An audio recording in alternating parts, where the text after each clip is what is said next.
Karena kadang-kadang nanti pertanyaannya itu uh, mengharuskan kamu untuk mengetahui staging berapa. Tapi biasanya nggak terlalu spesifik. Pertanyaannya itu kadang-kadang ada massa di diafragma. Jadi massa paru tapi nempel diafragma. Nah itu stagingnya berapa? Diafragma pasti T4. T4. Nah itu kamu harus hafalin. Nah terus pokoknya ujian tuh soalnya untuk lung cancer itu enggak simple. Maksudnya dia tanyanya enggak yang T1 atau N1, tapi dia mesti tanya sesuatu yang spesifik. Spesifiknya itu kalau nggak T-nya itu yang agak aneh gitu ya. T-nya ada di Karina. Itu berapa? Karina itu T4. Oke. Kalau T-nya di bronkus utama cabang setelah Karina. Bronkus T2. kanan. Nah. T2. Masih T2. Jadi mereka masih ngasih soalnya tuh kayak gitu-gitu. Jadi massa terdapat di bronkus gini. Oh. Nah, terus habis itu dengan pembesaran KGB di paratrakeal yang besarnya kurang lebih 0,8 mili. Nah, kayak gitu-gitu kamu harus berpikir, kalau misalkan dia di bronkus utama berarti kan T2. Kalau di paratrakeal berarti kan dia udah masuk stasiun 2. Apa namanya? N2. Tapi kalau besarnya masih di bawah 1 cm berarti kan nggak terhitung. Iya, nggak terhitung. Sentimeter.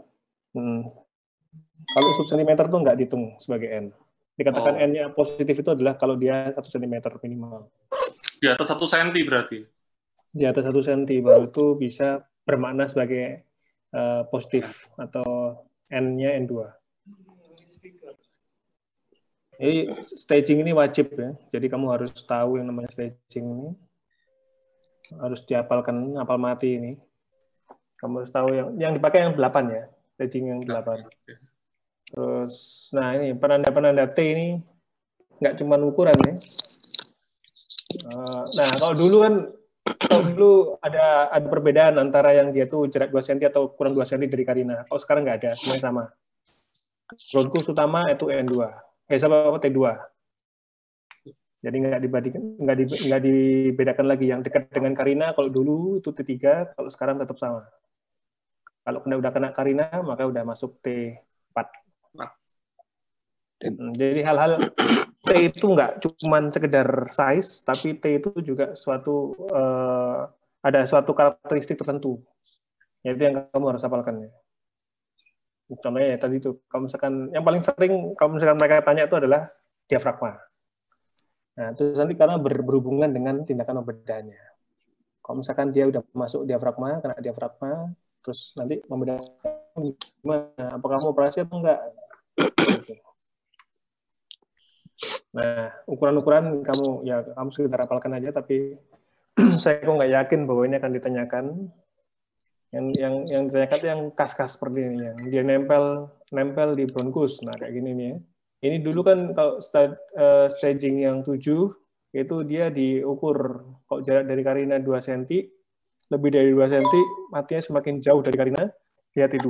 Tapi kalau semakin mendekat dengan Karina, dia T3. Kalau kena di Karinanya, T4.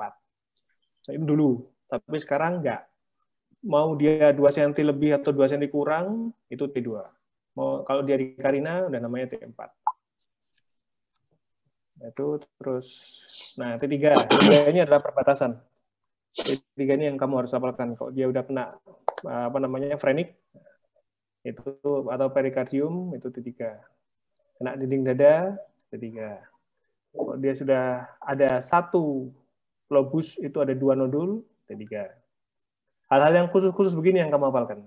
Kalau size ini gampang hafalkannya. Tapi kalau hal khusus-khusus begini yang kamu harus hafal. Nah ini ya T4 diafragma. Terus habis itu dia involvement pada mediastinum, termasuk Karina tadi itu. Jadi kalau dia udah kena mediastinum, great vessel, terus recurrent laring, esophagus,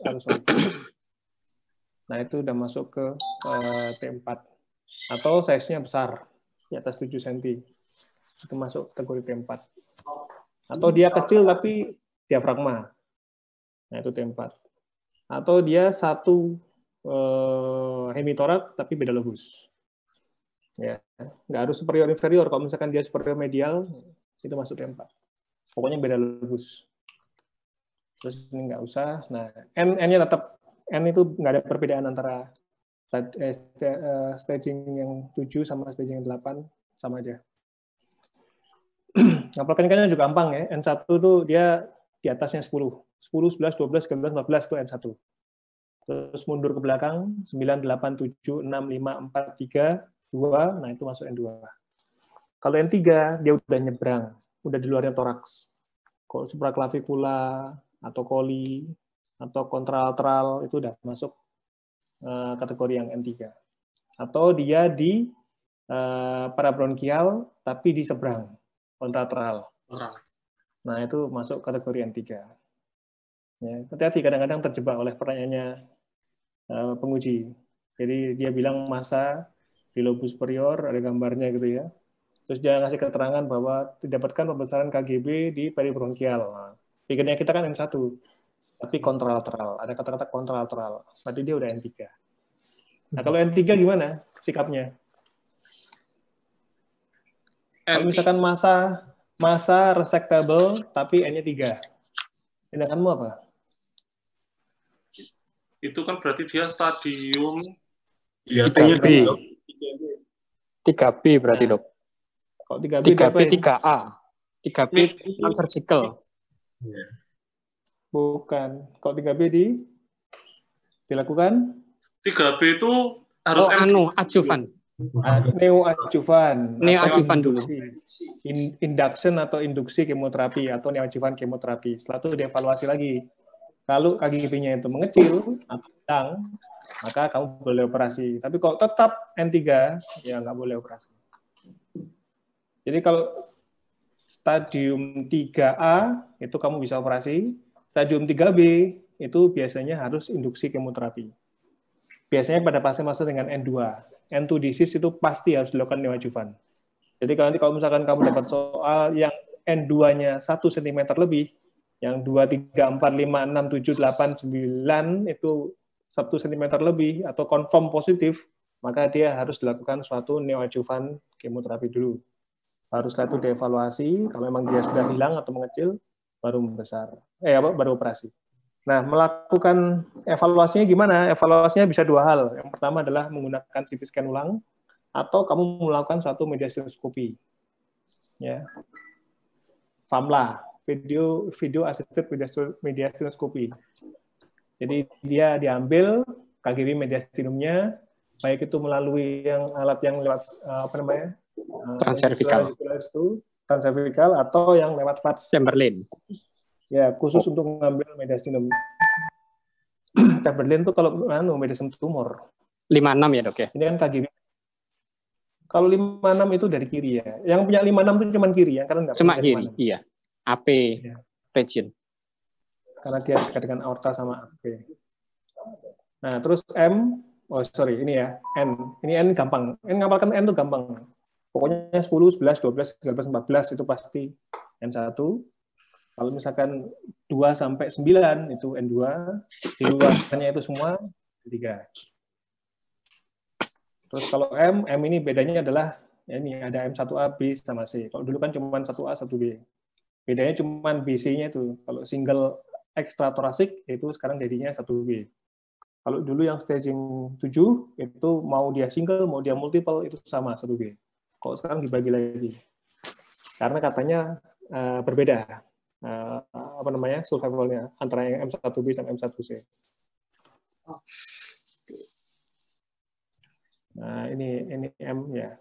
Jadi kalau dia ada di brain, ada di liver, berarti dia masuk M1C. Kalau dia ada efusi pleura atau efusi perikard, dia M1A. Ya, pokoknya M1A itu adalah cairan. Dia ada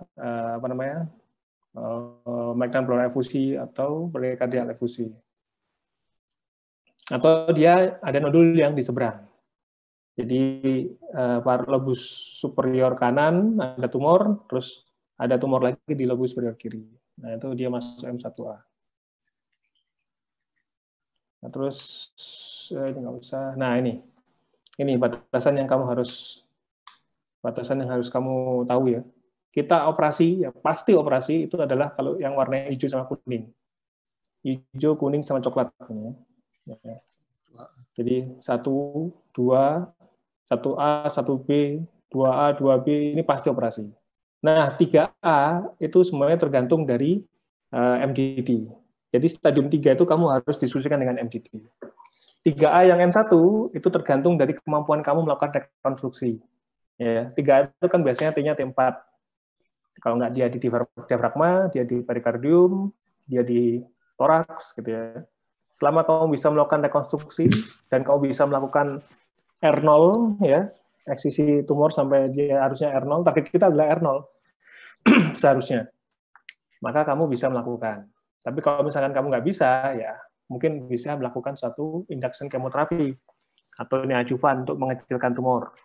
Sehingga kamu tidak perlu besar-besar melakukan rekonstruksi. Misalkan dia tumornya di dinding dada, terus cukup besar, sehingga kamu harus melakukan rekonstruksi yang cukup luas, nah, kamu bisa melakukan induction chemoterapi atau neoadjuvan chemoterapi untuk mengecilkan massa tumor. Nah, seandainya nanti nggak mengecil, nah itu tergantung tim lagi. Jadi intinya stadium 3 itu disarankan untuk diskusikan dengan MDT-mu, tim MDT.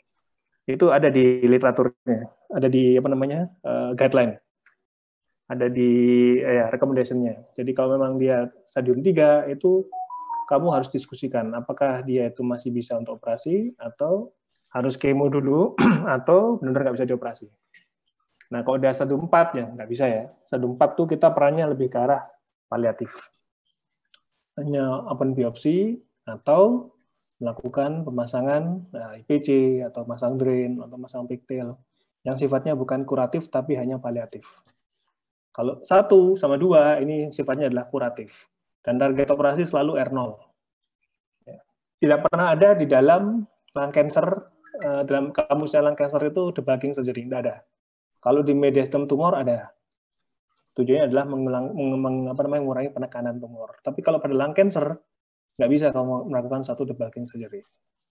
Contohnya seperti pada pancreas tumor. Pancreas tumor itu kalau misalkan dia udah menekan superior vena cava, terus menekan plexus brachialis, nggak ada kamu operasi untuk tujuannya menghilangkan penekanan. Nggak bisa, karena tumor pada lung cancer itu dia sifatnya lebih infiltratif. Dia bukan menekan, tapi dia itu masuk ke dalamnya. Nah, sehingga nggak disarankan kamu melakukan suatu debulking surgery, karena nggak ada gunanya. Karena sebenarnya bukan ditekan, tapi dia infiltratif. Nah, terus staging, ya ini sama aja ya. Kalau ada fasilitas PET scan, ya harus PET scan. Tapi kalau nggak ada, ya sudah. PET scan itu untuk mengetahui di mana letak metastasis. Lebih cepat dibandingkan kamu harus melakukan bone scan, brain CT, terus segala macam survei-survei, bone survei atau bone scanning. Kalau di center yang punya bone scanning, disarankan bone scanning. Tapi kalau nggak punya, ya bone survei. Ada bedanya ya, bone scanning sama bone survei. Kalau bone survei itu cuma di foto-foto aja, foto polos. Nah, ini ya. Jadi patokannya adalah 1 cm. Kalau misalkan limfonode yang 1 cm itu dia udah masuk kategori yang positif. Tapi kalau di bawah itu istilahnya sub-sentimeter. Jadi nanti kalau misalkan ada soal yang mengatakan bahwa KGW stasiun 7 sub-sentimeter, berarti nggak dianggap. Anggaplah itu bukan suatu pembesaran KGB.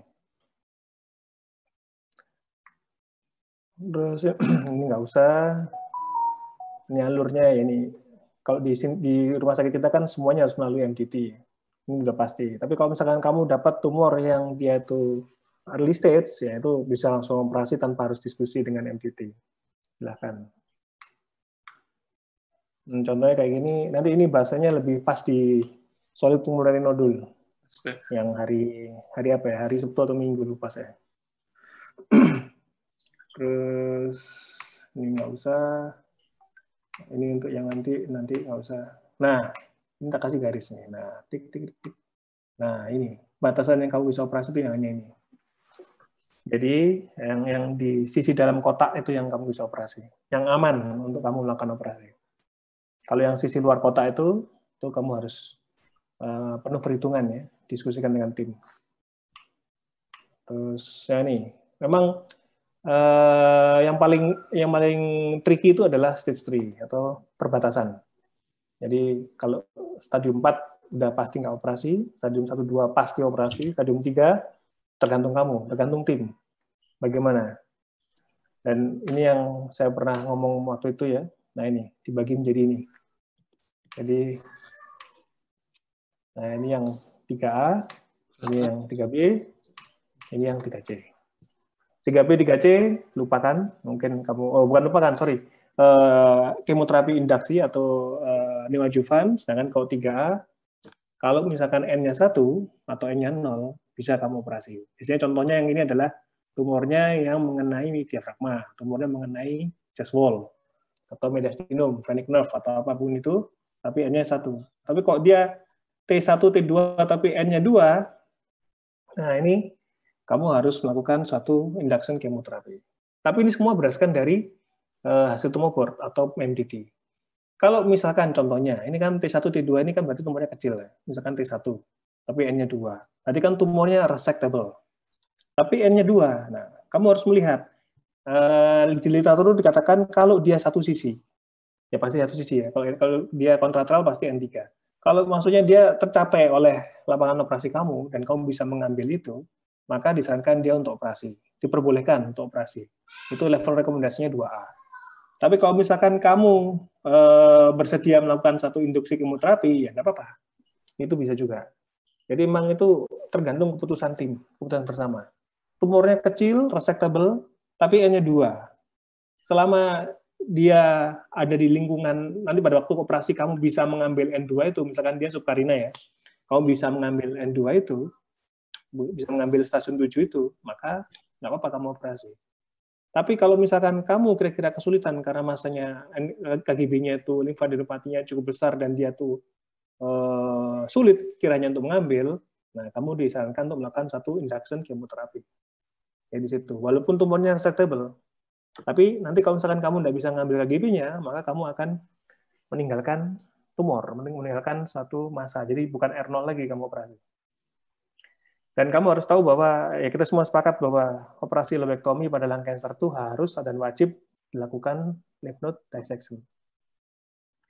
Mana aja yang diambil sesuai dengan aturan yang diterapkan oleh guideline ACCP itu, semua mediastinal node yang ada di dalam torak itu harus kamu ambil.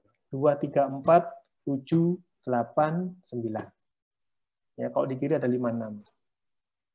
Diambil itu dalam arti bahwa dilakukan lymph node dissection, jadi bukan hanya di chopping atau di biopsi, tapi harus diangkut.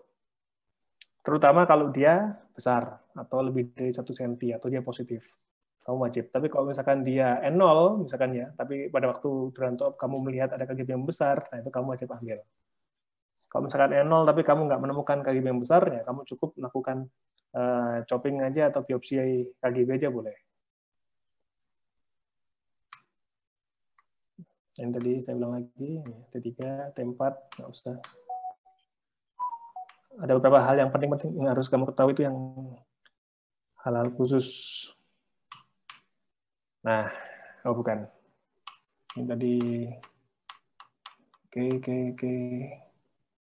Nah, ini ya, yang saya katakan tadi ya. Kalau N2, maka kamu harus diskusi.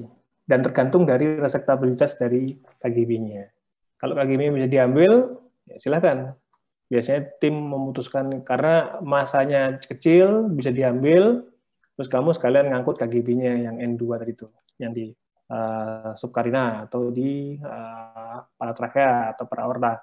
Nah, itu silakan dilakukan tindakan. Tapi kalau misalkan kamu kira-kira kesulitan mengambil KGB-nya itu, maka disarankan untuk dilakukan suatu induction chemoterapi atau neoadjuvan. Biasanya trik-trik pertanyaan-pertanyaan trikinya itu ada di sini. Di stage 3 ini. Kok stage 1, stage 2 nggak ada masalah, semuanya operasi. Terus ya itu sih. Nggak usah. Pokoknya, nah kalau udah 3C, nggak usah dibedah ya. Kalau dia sudah N3, nggak usah dilakukan apa-apa. Nah ini hal khusus ya, yang dulu pernah saya katakan tuh. Nah ini jadi pasien stage 3 dengan N2 atau N3, jadi harus dilakukan kemoterapi atau radioterapi dulu. Ini udah punya semua kan? Ada rekamannya kan? Ada. Nah ya udah kamu lihat aja lagi. Ini hal-hal yang seperti ini yang yang penuh dengan jebakan-jebakan. Dulu ada pertanyaan dari Dr. Agung Wibawanto waktu ujiannya tahun kapan lupa saya. Jadi dia itu nanya begini. Seandainya dia pada waktu preoperatif nggak ada N, jadi N-nya itu 0. Tapi pada waktu operasi kamu lihat subkarinanya itu besar sekali. Kamu tutup atau kamu teruskan? Nah, pertanyaan seperti itu. N2 surprise itu. Iya, ya itu yang aku katakan tadi itu. Tapi kamu nggak bisa memperkirakan dari awal. Jadi waktu CT scan-nya itu keluputan mungkin atau bagaimana, dikatakan N-nya 0, nggak ada masalah. Terus kamu masuk ke dalam operasi. Udah kadung operasi, buka, ternyata kamu lihat ada massa yang besar atau massa yang bulky. Nah, apa yang harus kamu lakukan? Tutup Itu dia kemoterapi. Nah, kenapa? Ditutup terus induksi kemoterapi dulu. Kalau kamu udah kadung buka, kamu harus melakukan lobektomi. Lanjut. N2-nya Karena diambil induction chemo ya. Kalau misalkan kamu udah terjebak, udah masuk ke dalam situ, kalau memang kamu tahu sebelumnya, nah itu memang betul, kamu harus melakukan neoadjuvan. Tapi kalau kamu udah terjebak, kamu udah masuk, jangan tutup. Lobektomi sesuai perkiraan, sesuai dengan rencana, terus kamu mengambil KGB yang membesar itu sebisa kapan, lalu dilanjutkan dengan kemoterapi. Oh, ternyata susah, Dok. Boleh dianu, Dok? Aduh, suaranya kok gini. Nah, Yang, itu suaranya jadi yang slide sebelumnya, yang dia preoperatif. Mana. Nah ini not recommended ini apa yang tadi loh barusan? Yang satu C tadi itu. Yang ini. Bukan. Ini kemoradioterapi sebelumnya ini. Bukan, satu lagi. Yang not recommended. Iya, yang not recommended tadi loh. Ini. Ya. Ini kalau misalnya dia itu teridentifikasi preoperatif ya. Iya, jadi kalau misalkan dia diketahui sejak awal N2, kamu tidak diperbolehkan operasi dulu, baru setelah itu melakukan adjuvan. Tapi ini kalau level of rekomendasinya 1C. Jadi memang ini tuh nggak apa namanya, bukan suatu hal yang memang harus dilakukan seperti ini. Ini tergantung diskusi multidisiplin. Ada kata-katanya bahwa ini semua pada stadium 3 itu harus ditentukan dari multidisiplin. Jadi kan ada nggak ya? Aku tuh pernah baca. Nggak ada. Bukan di sini berarti. Aku bagus slide-nya mana. Jadi keputusan bersama itu lebih dihargai dibandingkan dari guideline-guideline seperti ini. Tapi guideline ini sebagai arahan kamu. Jadi misalkan kamu menemukan preoperatif N2, maka lebih baik kamu melakukan induksi dulu atau dilakukan suatu neoadjuvan dulu. Kecuali dari tim diputuskan bahwa tumornya itu kecil, resectable, dan kamu bisa mengambil N2-nya itu. Silakan. N2 yang bisa diambil itu adalah kalau dia di paradiafragma atau di paraesophagus. Sama ini siapa sih suaranya ini? Annoying sekali. Kayaknya Raka deh. Nah ya. Nggak enak di kuping, Raka. Nah, jadi itu apa namanya? Sampai di mana tadi? Jadi lupa semua. Itu jadi yang bisa diambil. Ya, kecuali kalau misalkan kamu bisa ngambil N2 dan kamu bisa lobektomi masanya itu, nah itu diperbolehkan. Artinya pokoknya targetnya itu adalah kamu bisa mencapai R0. Jadi kalau misalkan kamu tidak bisa mencapai R0 surgery, ya nggak usah dipaksakan ya. Kamu bisa melakukan suatu neoadjuvan dulu. Udah cuma gitu aja lung cancer. Apa yang coba yang kamu tanyakan? Kamu nanti lebih banyak belajar di ininya, apa stadium 3-nya. Oh iya. Kalau stadium 1, stadium 2 gampang pasti operasi. Apa Pak? Tanya Pak kamu. Induction kemoterapinya ini evaluasinya berapa lama? 1 siklus. 6 bulan. 6 bulan berarti. Ya, 6 bulan tapi dalam waktu 2 bulan atau 3 bulan. Ini. Nah, ini yang tengah-tengah siklus itu adalah kebijakan masing-masing center. Di persahabatan itu tiap 3 bulan dia dilakukan suatu foto evaluasi. Jadi cuma lihat foto aja. Oh, torak foto aja. Di buku-buku kecil itu kamu baca nggak? Ada nggak? Ada evaluasi 3 bulan pos kemoterapi. Kalau memang masanya tuh membesar, ya berarti kamu harus naik ke kemoterapi yang second line. Oh. Dari modalnya dari torak foto aja. Jadi dari torak foto aja ya, nggak perlu CT scan ya? Jadi kayaknya 6 bulan. Oh, berarti tiap satu siklus baru di CT scan? Ya, jadi 6 kali kemo atau satu siklus itu mereka melakukan satu CT scan. Nah, induction-nya tuh kemo. Aku nggak baca literatur yang induction-nya tuh radioterapi. Jadi semua itu induction-nya dengan kemo. Dan kemonya tuh apa itu? Aku lupa. Tanya sama dokter langsung, aku lupa. Platinum base itu bukan, Dok? Ya, platinum base. Golongan opo aku lari. Karboplatin, platin itu. Kamu juga belajar mengenai ini. Mutasi EGFR. Karena itu menentukan targeted terapi. Wow. Apa namanya? Imunoterapi. Imunoterapi, betul. Imunoterapi. Aku terus terang belum baca banyak mengenai itu.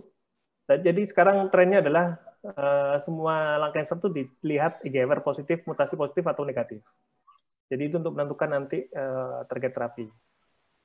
Jadi dia bisa menentukan dengan pasti menggunakan golongan apa gitu. Aku lupa. Ini aku terus terang belum baca banyak mengenai ini. Tapi aku lihat gaya-gayanya pada waktu MDT itu, kalau kamu MDT kan kamu mesti lihat. Kalau misalkan ada lung cancer, terus habis itu udah pasti adenosea, aku tinggal lihat ini EGFR-nya positif atau negatif. Setelah itu baru mereka tentukan nanti pakai apa. Nah, coba kamu baca mengenai EGFR. Ya. Terus setelah kan satu siklus 6 bulan itu CT scan. Nah, kalau misalnya KGB-nya itu mengecil, kan kita maju operasi. Nah, mengecil atau hilang? Ya. Kalau misalnya dia mengecil aja, pada saat operasi itu KGB-nya tetap kita ambil apa enggak? Ya, pasti diambil.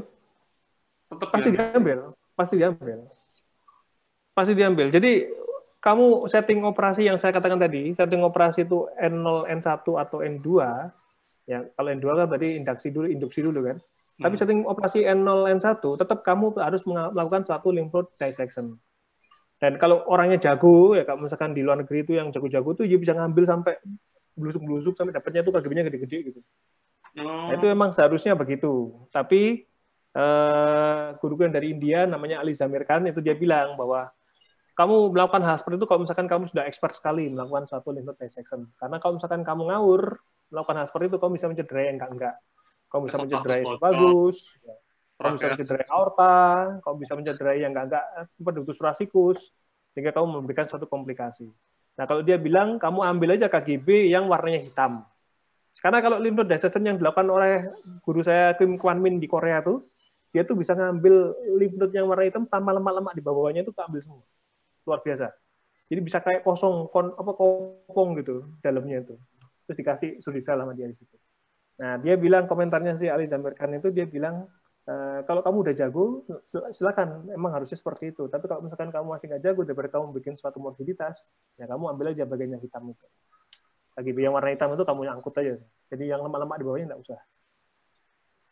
Nanti itu akan menjadi patokan pada waktu kamu melakukan kemo nanti apakah dia positif atau enggak. Kalau misalnya positif, berarti kamu harus melakukan kemoterapi. Berarti prinsip operasi pada tumor paru itu kita juga harus melakukan diseksi lymph node berarti. Iya. Berapapun stage-nya, berapapun ininya N-nya ya. Iya, pasti. Terus prosedur lobektomi ya, kalian udah tahu semua ya. Kalau misalkan lobus superior itu apa aja yang diputus. Kalau misalkan medial loop lobektomi itu apa aja yang diputus, itu kamu harus tahu. Jaga-jaga seandainya tanyakan. Sampai sekarang saya belum tahu formasi pengujinya torak itu siapa. Kalau dokter Agung itu agak sulit pertanyaannya. Kalau dokter Susan itu ya lumayan gampang. Terus yang susah itu dokter Wuryantoro. Dokter gue tuh kayaknya mesti infeksi, tapi infeksinya tuh yang kadang-kadang kas-kas gitu. Kayak gambaran aspergillosis tuh, gambaran apa? Aspergillosis di torak foto itu gambarannya apa? Fungus bol. Halo. Crescent cell. Nah, dia akan nanya begitu. Apa ini? Nah, dia nunjukin torak foto. Tapi ini kan ujiannya online ya. Tapi kalau ujian offline tuh dia bawa foto yang pasien aneh-aneh tuh ini Mbak sama dia, terus dia tunjukin di screen-nya tuh, dia nunjukin, apa ini? Kamu tahu itu? Oh ini aspergillosis. Iya, saya bukan nggak tanya itu. Saya tanya ini gambaran apa ini? Ini apa namanya? Ini adalah kas pada aspergillosis. Namanya apa ini? Yang dimaksud itu present sign-nya. Tapi ini kalau ujian online nggak tahu gimana caranya. Ya cuman itu aja. Jadi lung cancer itu yang paling penting adalah yang stadium 3 itu.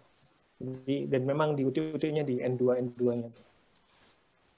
Kamu belajar dikit mengenai kemoterapi untuk induksi kemoterapinya itu, terus berapa lama dievaluasi, terus teknik operasi ya, lobektomi.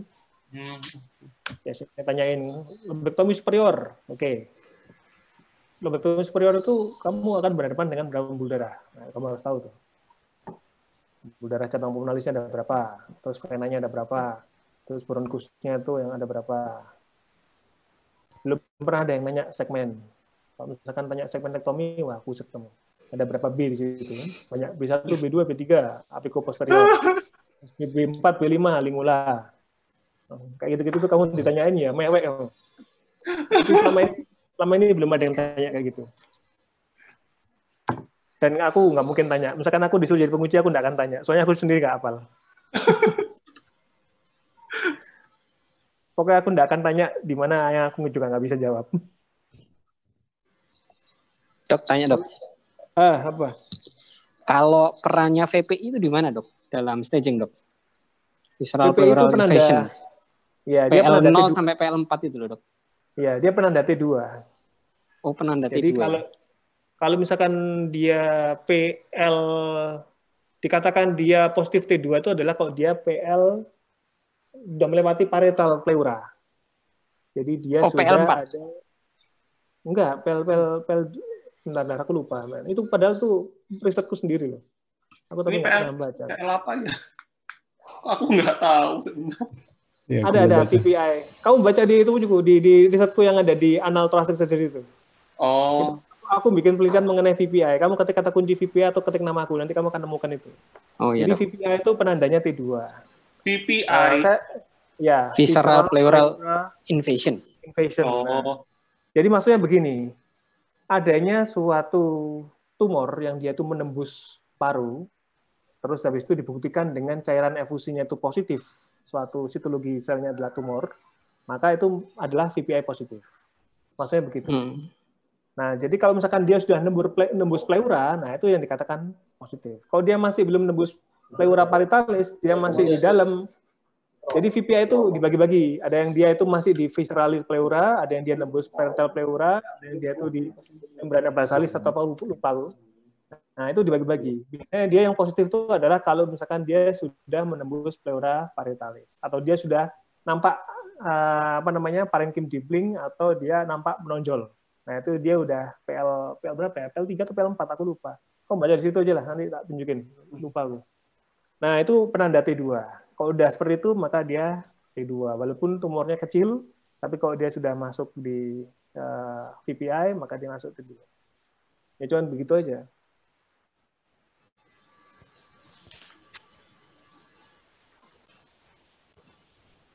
Belum dimasukkan di ini dia. VPI itu belum dimasukkan di guideline-nya IGCC. Nanti mungkin dimasukkan di guideline yang berikut. Yang mungkin 10 tahun ke depan. Kan dia tiap 1 dekade direvisi guideline. Karena penelitian saya baru dilakukan di tahun 2014. Database tahun 2011 sampai 2019 ini nanti akan dibikinkan guideline untuk yang dekade yang 10 tahun ke depan. Kalau memang itu menjadi suatu acuan, maka nanti namaku jadi penyusunnya itu.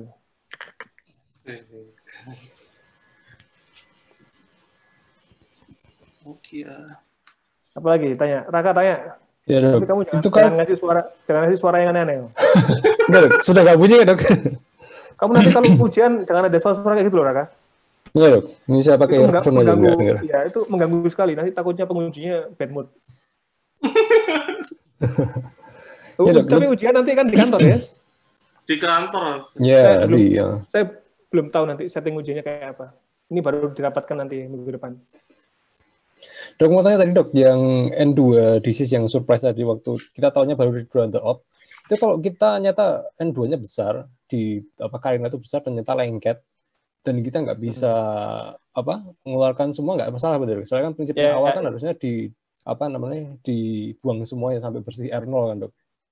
Ya kalau misalkan surprise begitu ya kamu cuma lobektomi sama biopsi yang besar tadi itu, KGB yang besar itu. Terus nanti langsung adjuvan kemoterapi. Tapi kalau itu diketahui sebelum operasi, maka kamu disarankan untuk melakukan suatu neoadjuvan kemoterapi dulu.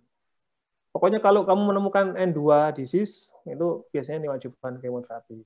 Kecuali kalau N2-nya kecil, bisa kamu, maksudnya dia itu resectable, maka tergantung keputusan tim bersama. Kadang-kadang ada yang tim MDT-nya tuh, kayak misalkan Dr. Laksmi itu kan orangnya, saya beruntung ya, tim MDT kita itu orangnya pro bedah semua. Jadi ada sedikit-dikit yang resectable gitu, kapsulnya bagus, dia langsung ngomong, ya ini kasih Dr. Tio aja. Saya beruntung bahwa mereka tuh orang seperti itu. Kadang ada dokter paru itu yang sifatnya tuh lebih ke arah konservatif. Jadi ada nodul tuh dikasih obat tuberkulosis sampai dia membesar baru akhirnya konsul pada kita. Nah itu tergantung tim sih. Kalau memang timnya kalian tuh lebih ke arah yang agresif seperti yang di Surabaya ini ya enak. Kamu bakal banyak operasimu. Tapi kalau kamu dapat tim yang boleh kayak siapa? Timnya Rendra. Saya kan tergantung di ini, tergabung di IASTO kan. Rendra juga tergabung di IASTO. Jadi dia sering cerita. Waktu kita pertemuan di Bali kemarin dia cerita. Itu dokter paru saya mas, yang tunjukkan orangnya kan. Orangnya tuh konservatif tok mas. Dia tuh kalau ada nodul sudah diobati TB terus. Nggak pernah dia mengonsulkan saya nodulnya kecil-kecil. Padahal belum tentu bahwa nodul kecil itu adalah suatu tuberkulosis. Bisa aja dia adalah malignan. Nah nanti yang kita bahasan yang solid pulmonary nodule nanti saya akan tunjukkan ciri khas dari tumor yang kecil tapi yang sifatnya lebih ke arah malignan itu yang seperti apa.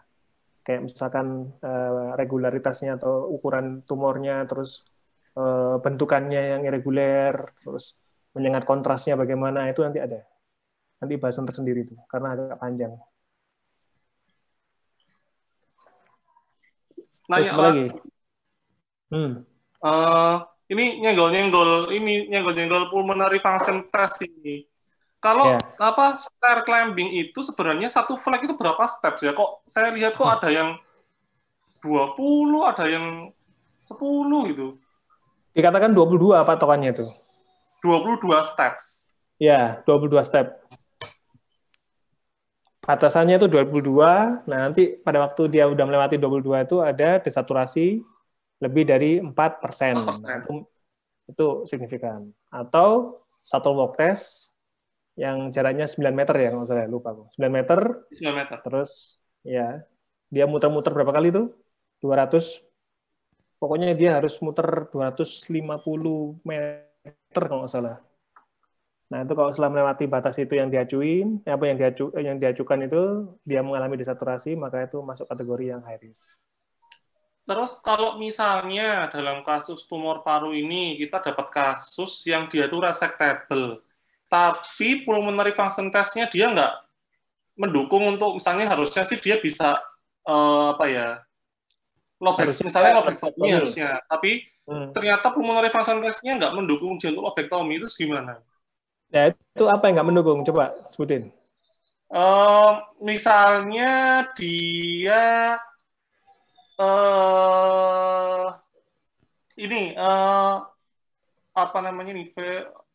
VO2 max-nya misalnya dia di bawahnya 40-75 misalnya. Itu apa itu? 40-75 itu apa? VO2 max 10-20 mili per kilo misalnya. Kalau VO2 max tuh ngeliatnya 10-20 ya di atas 20 atau 10-20 atau di bawah 10. Ya kan? Kalau misalkan dia 10-20 kamu harus melakukan CPI test. Cardiopulmonary exercise test. Tapi kalau misalkan dia di bawah 10 nggak boleh operasi. Kalau misalkan dia di atas 20 masih bisa operasi. Kalau yang split function itu gimana? Split function itu kalau misalkan kamu mau mengukur satu paru saja, yaitu memang idealnya seperti itu. Jadi mengukur FEV1, mengukur DLCO itu memang idealnya adalah satu paru yang diukur. Tapi kan kita tidak punya alat yang seperti itu. Itu dimasukkan split lung function test itu dimasukkan seperti ETT apa namanya, Carlen. Ya, double lumen catheter yang masuk ke masing-masing bronkus. Nanti kamu mau ngukur yang kanan gitu ya, tutup satu bronkus, terus dia suruh naik nafas, buang nafas, kayak seperti paru seperti itu. Tapi kita nggak punya alatnya seperti itu. Nah, itu nanti akan diukur masing-masing FEV1-nya berapa, DLCO-nya berapa, terus segala macamnya itu diukur. Nah, itu kita bisa dapat masing-masing kapasitas dari paru. Tapi kita nggak punya alatnya, jadi kita yang ngukur biasa. Tak tunjukkan yang kemarin. Misalnya gini, apa namanya, ternyata udah dilakukan itu, terus habis gitu ternyata VO2 max-nya tetap nggak cukup untuk lobektomi. Berarti kan dia sebenarnya harusnya kan inoperable. Ya boleh operasi, ya betul. Jangan dioperasi. Itu meskipun dia resectable, ya tetap nggak bisa berarti ya? Nggak bisa. Jadi kamu harus berpatokan pada itu, apa namanya, hasil lung function test itu. Walaupun tumornya resectable. Ini yang webinar kemarin nih kan. Nah, lihat ya slide-nya ya, ada ya? Iya, lihat. Ya.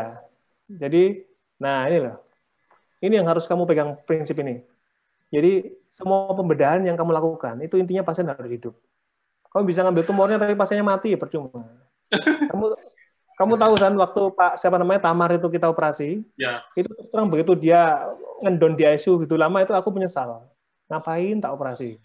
Tapi begitu dia bisa balik ke rumah, wah itu seneng. Karena ya aku udah mikirnya wah ini bakal mati. Apalagi lama dia ICU bakal pneumonia, bakal macam-macam. Tapi ternyata dia bisa survive, ya. Orangnya kuat ternyata. Ya jadi intinya ini, bahwa kalau misalkan kamu mau operasi, ya targetnya adalah orangnya harus hidup.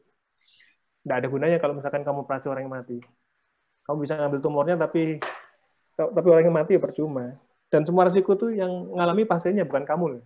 Kalau kamu sih enak-enak aja, operasi, tapi yang ngalami itu si pasiennya. Nah ini, ntar tak kasih guideline yang terakhir yang penting. Ini ada rekamannya juga kalau nggak salah ya, udah direkam sama Eri kok. Iya. Ada.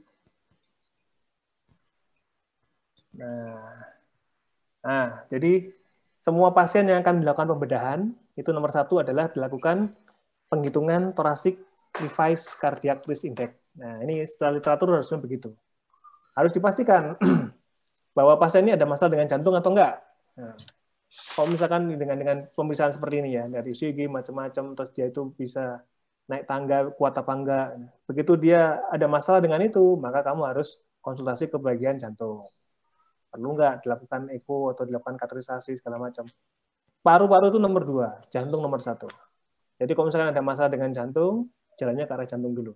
Walaupun ada lung cancer yang dikejar oleh doubling time tumor, tapi ini masalah jantung ini masalah nomor 1, nyawa. Ya, tumornya boleh aktif berjalan terus, tapi yang penting nyawanya ini selamat dulu karena jantungnya harus dikoreksi dulu. Nah, begitu ini aman, tidak ada masalah dengan jantung, skornya rendah, maka kamu bisa masuk ke lung function test. Nah, ini. Lung function test ini kalau ACCP guideline, dia menganut yang namanya postoperative predicted, jadi PPO. Postoperative predicted FEV1 atau DLCO. Jadi ini harus kamu ukur ya, PPO-nya ya, bukan apa namanya predictive value dari FEV1-nya, tapi postoperative predictive value-nya yang diukur. Jadi bukan FEV1 pada waktu dia sebelum operasi, tapi diperkirakan pada waktu dia setelah lobektomi atau setelah reseksi paru itu dia dapatnya FEV1-nya berapa, itu yang diukur. Nah, terus kalau misalkan dia masih di atas 60 ya, nilai atau yang diukur itu yang jadi satu titik pentingnya itu adalah FEV1 sama DLCO. Kalau misalkan di atas 60 berarti aman, ya, low risk. Kalau misalkan dia di bawah 60, di atas 30, maka kamu bisa pakai stair climbing atau shuttle walk test. 6-minute walking test itu ternyata nggak terlalu direkomendasikan. Yang direkomendasikan oleh guideline-nya adalah stair climbing dan shuttle walk test. Nah, terus ini yang aku katakan tadi ya. 400 ternyata, bukan 200. Sorry. Nah, terus kalau misalkan dia bisa melalui itu semua tanpa ada desaturasi, maka dia aman. Tapi kalau misalkan dia terjadi desaturasi lebih dari 4%, turun 4%, nah ini cardiopulmonary exercise test. Nah, terus kalau misalkan dia dapatkan VO2 max di bawah 10, maka masuk kategori high risk. Kalau VO2 max-nya 10 sampai 20 yang ditanyakan nama Isan tadi ya, Itu masuk moderate risk. Nah, moderate risk ini kamu harus lihat lagi yang lain. Jadi bukan cuma dari ini kan dari apa namanya lung function test. Nah, kamu lihat mulai dari echo WHO score. Ya, terus habis itu kamu lihat dari apa namanya blood gas. Kalau semuanya masih memenuhi syarat ya mungkin bisa. Dan kamu harus timbang mana benefit sama risk-nya. Terus kalau misalkan dia VO2 max di batas 20 ya sudah bisa operasi. Nah, guideline satunya ini yang STS itu dia menggunakan predicted apa namanya value bukan menggunakan PPO. Di sini dikatakan kalau misalkan dia di atas 80 maka dia bisa sampai pneumotomy. Tapi kalau misalkan dia di bawah itu, nah dia minta diukur VO2 max. Kalau misalkan dia di bawah 35 atau di bawah 10 ini patokannya 10 mili per kilo per menit ya, maka jangan dioperasi. Kalau di atas 20 dia bisa dioperasi. Kalau di antaranya, nah ini dia suruh mengukur PPO DLCO. Baru kalau misalkan dia di antaranya 10-20 VO2 max-nya itu baru diukur PPO-nya. Gitu ya. Nah, kalau PPO-nya di atas 30 ini agak berbeda guideline-nya, tapi ya namanya guideline ya hampir sama lah semuanya. Kalau aku lebih suka ini, lebih gampang dibaca. Kalau ini kan cek kalau yang tadi VO2 max-nya kan terakhir periksanya. Kalau ini kalau yang ESTS itu dia di awal-awal ya. Ya. Betul. Langsung dia. Begitu dia langsung di bawahnya 80%, langsung diminta langsung VO2 max. Padahal kalau di bawah 80, kalau menurut ini ya, kamu hitung dulu PPO-nya. Apakah kalau misalkan dia predicted value-nya di bawah 80, kamu harus hitung PPO-nya berapa. Kalau PPO-nya dia ternyata 30, nah hati-hati, berarti kan di range yang ini kan, kamu harus melakukan ini semua. Baru VO2 max. Tapi kalau dia masih di atas 60, misalkan 65 atau 64, ya berarti kan aman. Ya ada perbedaan sedikit, tapi ya nggak terlalu efek. Pokoknya pada waktu menjawab tuh punya alasan. Dan nanti kalau tanyain bagaimana menilai orang itu bisa operasi atau tidak, ya itu yang saya katakan dulu itu. Jadi, nah, bagaimana kita bisa menilai pasien itu? Yang pertama dari performance status, terus habis itu dari radiologi, terus dari saturasi oksigen, blood gas arteri, terus baru spirometri atau lung function test. Ya, terus setelah itu ini ada exercise test, ya. Satu tes start climbing sama cardiopulmonary exercise test. Nah, jadi jangan kamu bilang hanya lung function test. Kalau dulu ya mungkin boleh dapat seperti itu, tapi kalau misalkan nanti kamu ujian, kamu harus ambil lebih lengkap lagi. Bagaimana kamu menilai bahwa pasien itu bisa dioperasi? Nomor satu yaitu kamu lihat berapa skor. Nah ini, echo WHO skornya berapa? Kalau dia 0, dia bisa berjalan, dia bisa nggak ada masalah, dia bisa kayak orang normal. Kalau 1, dia sudah ada pembatasan dari kegiatan fisik. Kalau 2, ya 0 sama 1 ini sebenarnya masih bisa operasi, tapi 2 ini perlu diskusi lagi. Apakah dia lebih untung untuk dilakukan tindakan pembedahan atau lebih merugikan? Kalau banyak risknya ya nggak usah dioperasi. Kalau sudah 3 atau 4 ini nggak usah lah. Karena kamu harus pikir bahwa operasi itu dia juga harus ada pemulihan postoperatif, dia akan merasakan nyeri, akan merasakan macam-macam. Kalau misalkan dia dalam posisi yang nggak bisa ngapa-ngapain, ya pemulihannya makin nggak karu-karuan nanti. Nah ini, yang panah merah ini adalah yang perlu didiskusikan, perlu dihitung benefit dan risk-nya. Oke. Apa lagi? Pertanyaan apa lagi?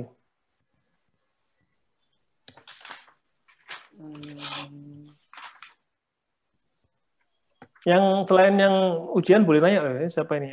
Aku lihat dulu siapa ini. Ada Ajeng. Ajeng, kamu nanya boleh, Ajeng?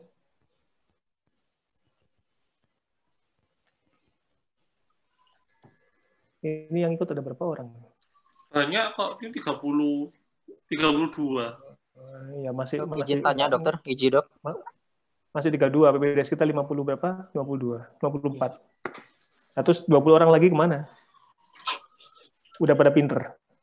Maksud gini loh, kalian tuh kan mau jadi seorang ahli bedah ya, mumpung ada orang mau diskusi-diskusi begini, kan enak mendengarkan gitu ya. Tapi nggak tahu lagi kalau misalkan lebih enak tidur atau lebih enak melakukan hal yang lain. Apa, Ji? Dok, izin tanya dok. Kalau untuk T2 itu, T2A itu kan bisa tumor itu kurang dari 4 cm, tapi dia sampai ke visceral pleura, dok.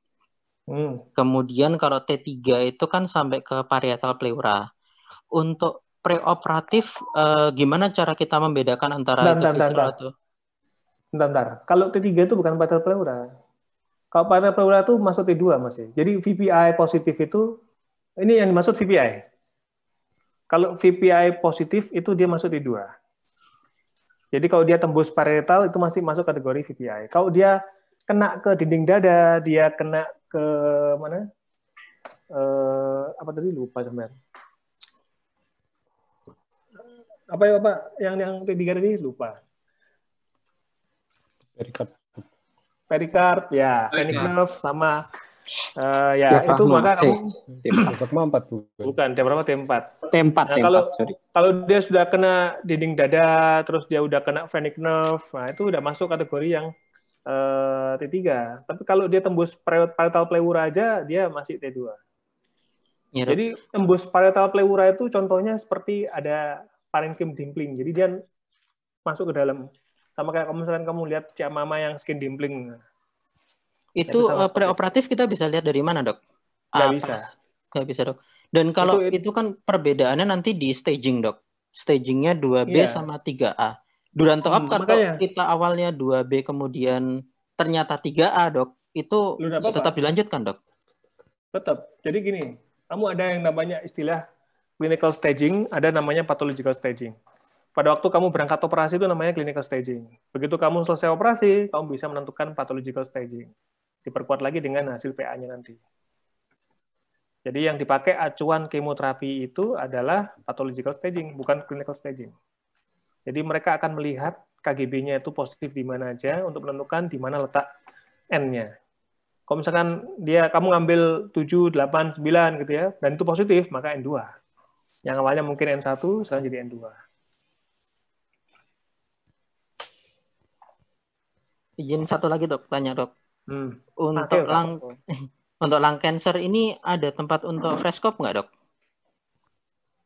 Itu nanti bahasan yang SPN, solitary pulmonary nodule. Itu kamu lakukan frescope itu seandainya kamu, ya ini kayak kasusnya si Ivan nanti ini. Tahu Ivan ya, akhirnya saya harus buka rahasia. Ini kan rahasia kedokteran seharusnya. Tapi yang bersangkutan nggak apa-apa kok, karena dia emang temannya banyak. Jadi si Ivan ini memang kita itu dalam keraguan bahwa apakah masa ini malignan atau benign. Jadi ada mesh yang ukurannya kurang lebih 2 cm di lobus superior kiri dengan pembesaran KGB. Nah, kalau misalkan ada massa dengan pembesaran KGB dengan karakteristik masanya itu irregular dan menyengat kontras. Kami semua sepakat waktu MDT kemarin, yang ikut MDT itu ada si siapa namanya, Michael sama lali aku, Daud. Iya, Daud ya, nggak salah ya, lupa. Nah, kalau dari hasil ya Daud ya, kamu dengarkan kan waktu diskusinya kan? Iya, dari diskusinya tuh kita semua sepakat bahwa ini arahnya lebih ke arah malignan dibandingkan dengan benign. Apalagi IGRA-nya negatif. Kalau IGRA-nya positif mungkin ya TB, tapi ini IGRA-nya negatif. Walaupun orangnya ini baik-baik saja, nggak ada masalah, nah maka kita akan melakukan suatu double setup. Jadi pada waktu operasi nanti, saya mau mengambil atau wet resection pada bagian paru yang ada nodulnya itu, terus saya kasihkan ke PA. Nah, PA suruh melihat, itu namanya frozen biopsy atau frozen section biopsy, VC. Nanti dia akan nunjukin bahwa dok ini ada adenoCA. Begitu dia ngomong adenoCA, maka saya harus melakukan suatu lobectomy, anatomical resection. Ya, kalau misalkan dia bilang ini bukan CA atau bukan adenoCA atau bukan apapun itu, bukan malignan, ya sudah kita selesai operasinya. Nah, pada kasus-kasus yang dia itu SPN, yang dia itu pulmonary nodule yang seperti itu diperbolehkan. Ada literaturnya. Jadi pada waktu kamu ragu bahwa ini masanya ini adalah benign atau malignan, maka kamu harus membutuhkan suatu tisu biopsi. Nah, tisu biopsi itu disarankan secara bedah. Sebenarnya tisu biopsi itu yang paling aman itu adalah dengan bedah, karena kamu mengambilnya itu langsung semuanya. Wet resection itu berarti kan kamu tidak melukai tumornya kan, nah, kamu mengambil parenkim paru yang ada tumornya. Beda dengan kalau misalkan kamu melakukan FNAB atau core biopsi. Kamu menembus tumornya itu. Nah, dengan kamu menembus tumornya itu, maka akan kamu tarik, dia akan membentuk suatu seeding metastasis. Itu yang dikhawatirkan. Akan terjadi suatu peningkatan staging. Ada isunya seperti itu. Jadi memang kalau di Korea tuh dia lebih, kalau tumor-tumor masih early stage, mereka mengeman-eman, tidak boleh dilakukan FNA atau dilakukan core biopsi, mereka langsung masuk untuk melakukan wedge. Nah, setelah itu di PA.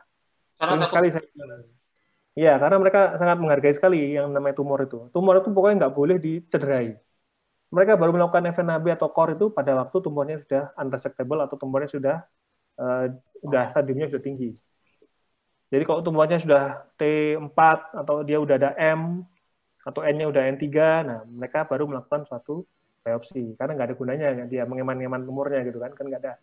Kan pasien juga udah menyebar kemana-mana. Tapi kalau memang dia masih isolated, dia masih bentuknya GGO, nah kadang-kadang mereka nggak ini, nggak di biopsi. Mereka melakukan penusukan itu hanya sebagai guide wire. Jadi misalkan ya, tumornya itu kecil sekali, dan kita bakal kesulitan pada waktu melakukan wet resection nanti itu, karena tumornya tidak palpable, maka mereka melakukan penusukan tapi nggak dicabut. Jadi menggunakan guide wire, ditusukkan di tumornya itu melalui CT scan. Nah, kamar operasinya memang kamar operasi hybrid. Jadi pasiennya nggak wira-wiri begitu. Di satu OK, dia ada siam, terus habis itu ada setting untuk kamar operasi bedah. Jadi dia pakai siam, ya kayak kamar operasi hybrid kita yang di PPJT lantai 5 itu. Ditusuk, begitu tusuk, wire-nya itu dipotong, ditinggalkan di dalam. Jadi nggak ditarik lagi. Nah, setelah itu kita masuk pakai VATS, kita lihat di mana arah tusukan jarum itu. Nah, terus kita wet resection di tempat jarum itu, terus diambil, terus habis itu kita lihat, dibuka di luarnya toraks, bahwa benar ada massa, terus massanya itu ditandai, terus dikasih ke PA. PA-nya suruh lihat. Gitu. Itu kalau tumornya kecil. Tumornya kecil atau GGO yang dia itu tidak palpable. Nanti bahasan GGO atau tumor yang kecil-kecil itu nanti ada di bahasan yang SPN. Dok, tanya dok. Bapak, kalau itu cryo surgery gimana indikasinya? Mesti si Edwin ini mesti takoni. Dok, tanya dok. Iya. Aku kemarin hari Jumat ketemu Edwin. Edwin ternyata nakal dia, suka jalan-jalan juga. Ketemu di PTC. Itu dok. Ketemu di PTC sama istrinya sama anaknya. Luar melancong. Hati-hati kena. Hati-hati kena klaster PTC kamu. Kebetulan pasienku juga nggak ada, jadi aku juga jalan juga. Ketemu Edwin. Kata. Aku mau bayari makan tapi kok sungkan, ada istrinya. Biar makan sendiri aja lah. Majikannya. Apa, Win? Win? Iya dok, mau tanya itu, cryo surgery itu dok. Cryo surgery itu indikasinya kapan kita masuk? Dan pada pasien end stage. Cancer yang mana? Pasien yang end stage. Jadi cryo surgery ini sebenarnya laser surgery sama cryo surgery ini sebenarnya masih perdebatan ya. Jadi pada orang dengan end stage, ya, orang-orang yang sudah stadium yang udah stadium 4 atau mungkin dia sudah nggak bisa diapa-apakan lagi secara bedah, itu banyak modalitas terapi. Ada targeted terapi, ada kemoterapi, ada radioterapi, ada imunoterapi. Nah, ini salah satu yang dilakukan ada cryosurgery atau laser. Jadi intinya mematikan sel tumor. Kalau cryo itu menggunakan suhu dingin ya, dibikin dia beku. Nah, cuman hasilnya bagaimana? Nah, kemarin kalian nggak ada yang dengarkan Dokter Darmawan ngomong. Aku kalau lihat presentasinya itu, mohon maaf, tidak ada follow up-nya. Jadi aku nggak tahu pasien yang sudah dilakukan itu angka 5 tahun atau 3 tahunnya bagaimana. Itu terus terang aku nggak tahu. Jadi apakah ini akan berhasil baik pada orang-orang dengan end stage itu sehingga dia bisa bertahan hidup lebih lama dibandingkan orang yang di kemoterapi? Pembandingnya itu aku belum pernah baca. Coba kamu cari aja, ada nggak literatur yang membandingkan antara orang di cryo dengan orang yang di kemoterapi pada pasien-pasien yang end stage. Tapi memang targetnya adalah end stage ya, bukan pasien yang masih early stage atau yang stadium 1. Kalau stadium 1 di cryo, karena di cryo itu nggak diambil tumornya, Win. Dia hanya dibekukan di situ. Dibikin tumornya mati. Selnya dibikin mati. Dan itu emang modalitas terapi untuk orang yang sudah end stage. Kalau dia masih early stage, diambil tumornya. Gitu, Win. Win? Ya, makasih dok. Iya dok, makasih dok. Kamu nanya, abis itu kamu tinggal ke PTC. Oh, enggak. Yang kamu cari itu dok. Ada pertanyaan lain? Tanya dok.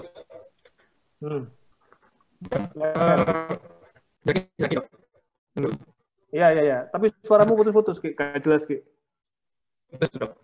Zaki ini tidur di mana? Di kantor lagi? Nggak boleh loh. Di kelas. Zaki kapok di rumah sakit dia. Bukan kapok di rumah sakit. Masalahnya kok kamu tidur di rumah sakit, itu nggak ada yang tim jaga di situ. Bubar semua orang-orang. Di kelas. Apa namanya? Apa? Kita menentukan pasien-pasien. Kayak enak, Ki. Suaramu berbet-berbet. Halo? Akhirnya kudu diganti. Suaramu berbet. Ayo ngomong ya. Jelas dok. Nah, kan berbet pisan. Oh, usahain. Ketik dok. Iya, kalian dengarkan suaranya Zaki tidak bagus ya? Atau aku tuh yang dengarkan bagus? Sama dok. Sama dok, berbet dok. Sama. Nulis saya Ki. Iya, ketik aja. Tulis. Nah. Kayak enak suaramu, Ki.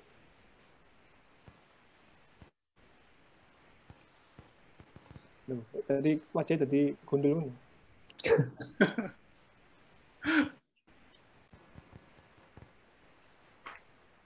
Nanti Selasa kita bicara mengenai mediastinum tumor. Asik. Ya dok. Kalau mediastinum tumor tuh yang paling ditekankan tuh timoma, timikarsinoma, myasthenia gravis itu aja. Terus kadang-kadang nanya mengenai schwannoma, tapi jarang. Yang paling sering timoma. Apa kaitannya timoma dengan myasthenia gravis? Terus parameter-parameternya untuk tindakan pembedahan apa aja? Terus Masauka, staging itu bagaimana?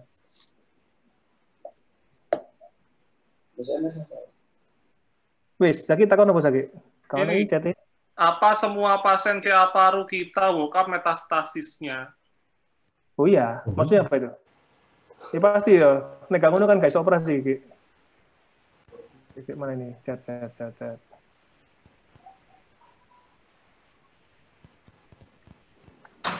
Hah? Lu udah pulang? Bentar lagi tak kunci. Wah, nyonya besar udah pulang. Nggak bisa bebas ngomongin.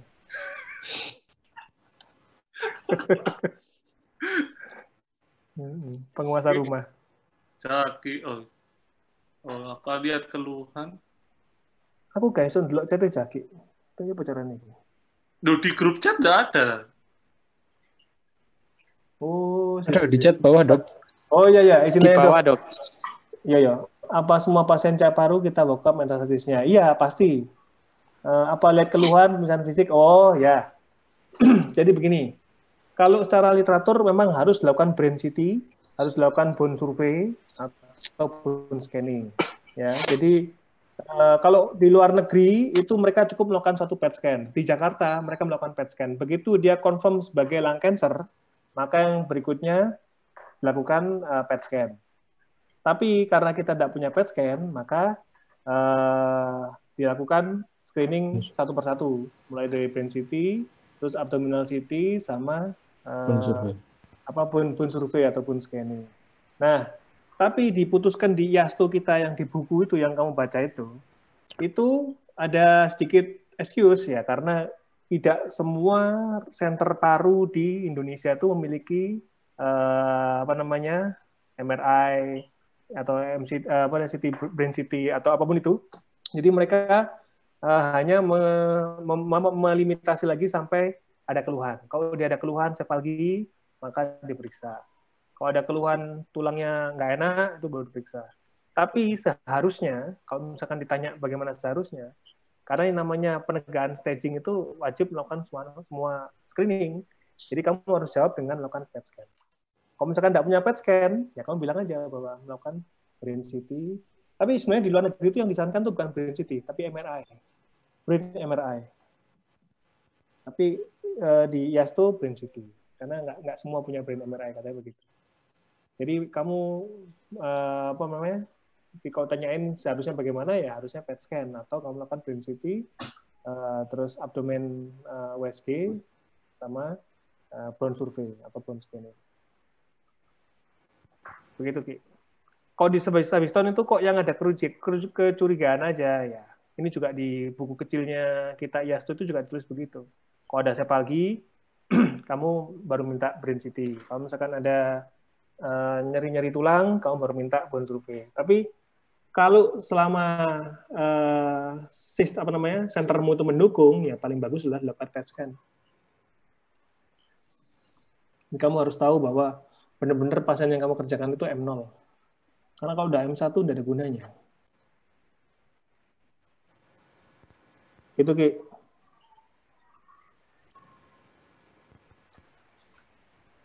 Apa lagi? Ini nanya dong. Kalau yang restaging dok, kemarin kan juga dibahas waktu dokter Susan itu dok. Juga kita evaluasi, karena tadi kan dokter bilang untuk induction kemoterapi dievaluasi 6 bulan dok. Dan evaluasi juga tergantung center. Jika ini kan ronsen torak evaluasi 3 bulan, CT scan-nya 6 bulan. Nah, lalu misalnya kita dari sisi pembedahannya untuk restaging-nya gimana dok? Apakah sama, kita ikut itu. Ikutin guideline itu. Ya, jadi kalau misalkan kamu nanti mendapatkan tumornya makin besar, jadi ya bukan tanggung jawab kita udah. Ya, mereka harus mengganti kemonya dengan pakai yang second line. Bukan berarti bahwa kalau tumor yang besar terus kita langsung masuk, enggak. Tumor tuh semakin besar maka bedah semakin menjauh. Karena dia harus dipastikan bahwa semakin besar dia pasti tidak bisa resectable. Pasti tidak akan bisa R0 targetnya. Jadi kalau misalkan nanti evaluasi dia makin tidak karu-karuan, makin besar, ya sudah, bedah malah lepas tangan. Kamu hanya bisa melakukan paliatif saja, mungkin membantu untuk biopsi atau melakukan pemasangan pigtail atau pemasangan IPC untuk paliatif saja. Saya di GRIU baru dikonsuli tadi pagi. Ada pasien CA paru kiri, efusi pleura. Terus tapi saya dikonsuli di VT-nya. Terus tak lihat efusi pleuranya apa nggak disedot, ternyata sudah disedot tidak keluar cairan. Tak lihat gambaran dari, belum di CT scan tapi baru di USG, terdapat massa. Jadi gambaran putihnya itu bukan cairan, tapi massa. Tapi diagnosanya lung cancer. Ini terus terang aku belum tahu apakah benar-benar nanti FNAB-nya ketemu lung cancer atau bukan. Soalnya gambarnya itu putih, jadi benar-benar putih ya, dan ada pendesakan trakea. Ya seperti yang kita duga bahwa putih seperti itu mesti kan efusi harusnya kan. Tapi udah dilakukan fungsi sama dokter Isnin sama dokter Laksmi nggak ketemu cairan. Terus di USG ternyata gambaran pemadatan kesan massa. Terus diusulkan untuk CT scan torak. Cuman pasiennya sesek. Jadi nggak bisa apa-apa. Dikonsulkan aku karena DVT-nya, bukan karena lung cancer-nya.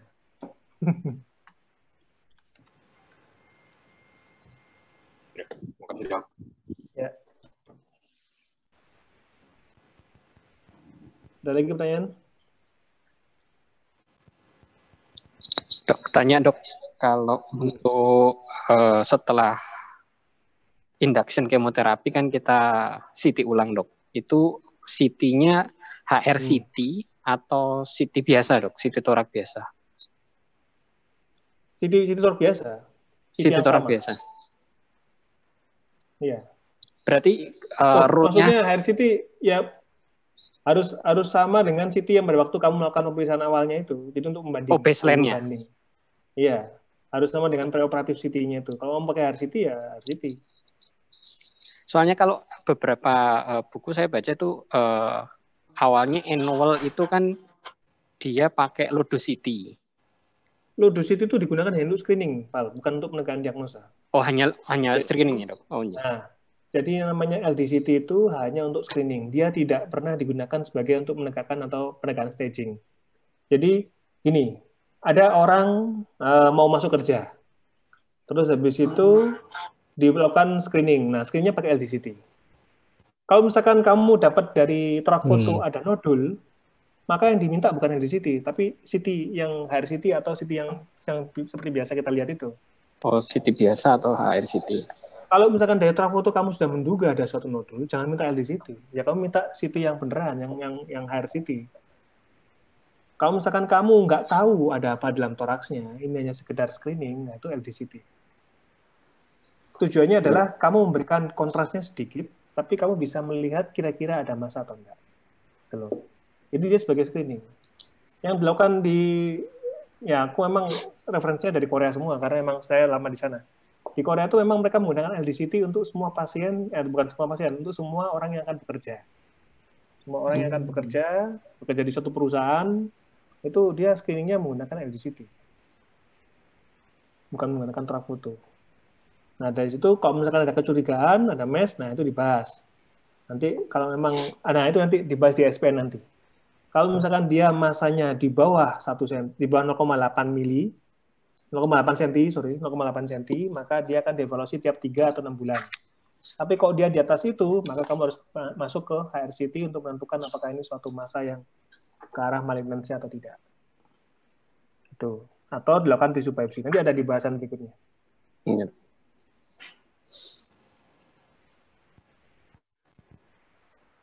Aku ngeliat gambarnya Ulan ini kok imut sekali. Kok Ulan sama Fasan. Ada kelincinya itu, Dok. Makanya itu. Bucin dong. Bucin. Antara wajah sama perilakunya tuh bisa matching. Wajah sangar tapi perilakunya wajahnya Rimbo, hatinya Rito. Makanya. Hatinya Hello Kitty. Hatinya Hello Kitty.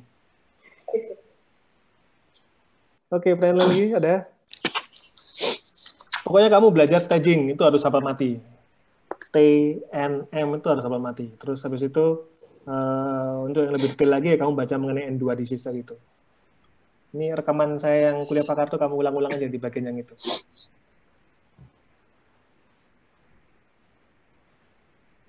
Wis, apa lagi?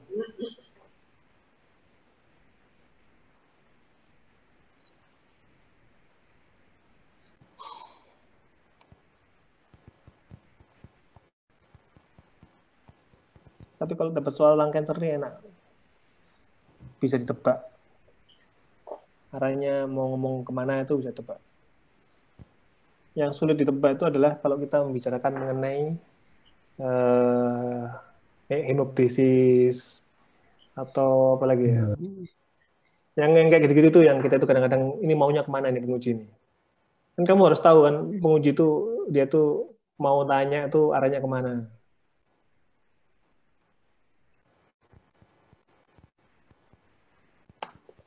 Oke, nggak ada pertanyaan lain. Yang junior boleh tanya loh. Angkatannya siapa ini? Agil, Hendrik. Aku lihat yang nyalakan kamera cuma Agil sama Hendrik ya. Yang lainnya nggak tahu nih. Apakah hanya numpang nama? Coba sih aku pengen tahu. Eri Irawan. Eri Irawan ini ada nggak nih? Atau cuma namanya aja sini?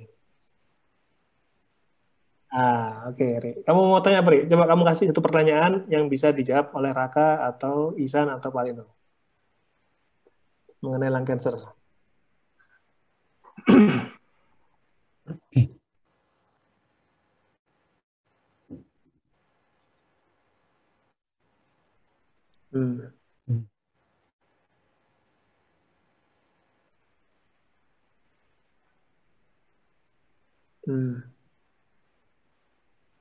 Oke, jawab. San. NX. Ya apa ya NX? NX sebenarnya nggak boleh sih kalau nggak salah ya, seingat saya itu N atau M itu harus ketemu, jadi nggak boleh ada NX atau MX. Ya betul. Jadi NX itu artinya dia belum periksa, siapa namanya Eri. Jadi kamu tidak boleh berangkat operasi dengan NX atau MX, nggak boleh. Jadi kamu harus tegakkan diagnosa dulu. Yang dikatakan kamu NX itu adalah dia belum periksa, atau dia belum menemukan, atau dia belum melakukan CT, dia belum melakukan mediastinskopi, atau dia belum melakukan IBAS atau apapun itu untuk menegakkan ke arah N-nya itu. Jadi itu hanya diagnosa kerja gitu maksudnya. Kamu udah ketemu T-nya berapa? T2. N-nya berapa? Nah, NX. Artinya apa? Bahwa kamu belum melakukan pemeriksaan atau tracing ke arah, ya masih proses mencari N-nya itu. Nah, kalau NX itu kamu nggak boleh operasi. Kalau misalkan masih NX, kamu nggak boleh operasi. Yang namanya operasi itu udah harus ada angkanya semua. T-nya berapa, N-nya berapa, M-nya berapa. Baru bisa kamu tentukan bahwa ini stadium berapa, terus kamu bisa operasi atau enggak. Harus begitu. Nah, sekarang kita cari lagi yang lain. Yohanes. Tanya dok, izin dok. Nggak, aku mau ngetes dulu nih. Siapa nih? Agil. Ada dok. Yohanes ada nggak? Iya dok. Hadir dok. Oke, ya nggak apa. Aku cuma ngetes aja. Agil, silakan Gil. Ya dok, kalau ada tumor T1C ukuran 2-3 cm, single nodul, N-nya N0, tapi ada efusi pleura. Nah, efusinya ini sudah bisa kita pastikan ini M1 atau dicari penyebab karena efusi lain atau harus sitologi dulu, dok? Dilakukan sitologi. Jadi kamu dilakukan torakosintesis, terus kamu lakukan sitologi. Tapi biasanya kalau ada nodul di situ, ada efusi, udah kita ngomongnya M1A. Tapi memang betul bahwa kita harus menegakkan dulu dengan melakukan suatu pemeriksaan sitologi. Nah, kalau dia nanti histologinya positif, ya sudah, berarti dia udah M1A. Kalau histologinya negatif, nah ini agak sulit nih. Kalau dia histologinya negatif, tergantung dari MDT kamu lagi. Kalau ternyata kita menganggap bahwa efusinya itu karena faktor lain, ya, mungkin karena hipoalbumin atau karena yang lain yang bisa membuat suatu efusi, ya mungkin kamu akan melakukan tindakan pembedahan. Tapi sekali lagi kamu harus diskusikan dengan MDT dulu. Kira-kira ini arah efusinya kemana? Tapi setahu saya sampai sekarang, kalau ada tumor, ada efusi, itu pasti kita anggapnya itu adalah suatu M.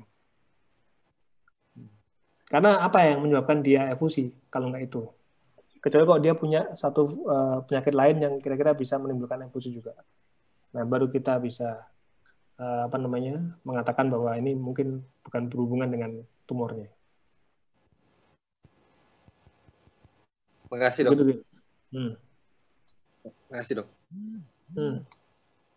Nah, sekarang saya mau tanya sama Yohanes tadi. Yohanes, kamu tahu namanya sleeve lobectomy? Ya, dok. Kamu tahu nggak maksudnya sleeve lobectomy?